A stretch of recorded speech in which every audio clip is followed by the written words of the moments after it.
Ladies అందరూ counselling అంటే తీసుకోరు. ఎందుకో తెలుసా? వాళ్ళు స్ట్రాంగ్ అనుకుంటున్నారా? అస్సలు కాదు. నా సమస్య చాలా చిన్నదే అనుకుంటారు, కానీ నిజం కాదు.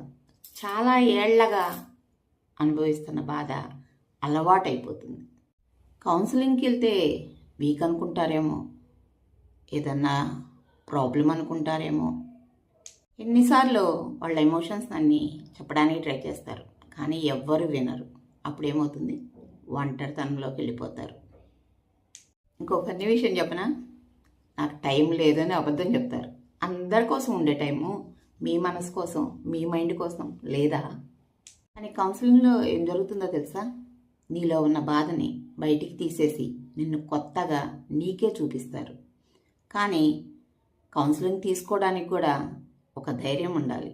స్ట్రాంగ్గా ఉండేవాళ్లే తీసుకోగలుగుతారు. మీరు కూడా మీకున్న ప్రాబ్లం నుంచి బయటికి రావాలనుకుంటున్నారా? ఇంకెందుకు ఆలస్యం? వెంటనే కామెంట్ చేయండి. దానికి సొల్యూషన్ నేను మీకు డైరెక్ట్గా డిఎం చేస్తాను. Thank you.